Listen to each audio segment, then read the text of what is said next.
सबसे अच्छा था। ये लोग भूल गए वो दिन, आप लोग भूल गए वो दिन, इंदिरा गांधी वर्सेस राज नारायण का केस, उसको जो है इतिहास में The case that shook the nation के नाम से जाना जाता है। उस पर मैंने एक फिल्म भी बनाई हुई है।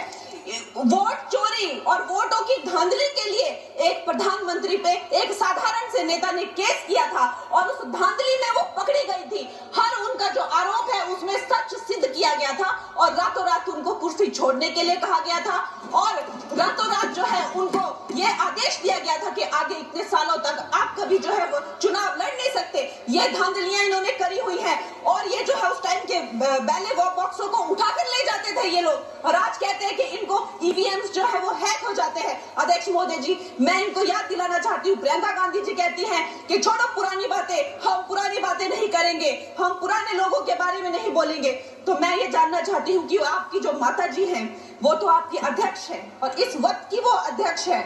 उनकी जो है आप देखिए जब उनकी नागरिकता नहीं थी,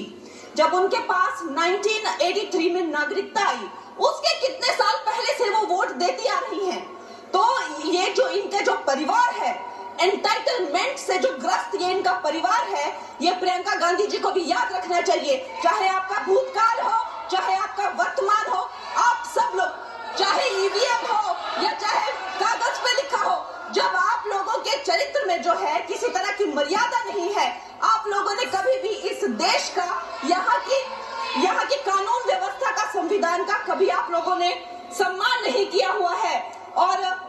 अध्यक्ष महोदय जी, बिहार में जैसे ही एसआईआर आया, एसआईआर लागू हुआ, हमारी सरकार ने जो है कम से कम 60 लाख से ज्यादा अवैध, अब ये वोट, ये जो सारे अमाननीय वोट कार्ड है, ये सिर्फ घुसपैठियों के नहीं है, कुछ ऐसे लोग हैं जो माइग्रेट हो गए हैं, कुछ ऐसे भी लोग हैं जो इस दुनिया में है ही नहीं, 60 लाख से ज्यादा। और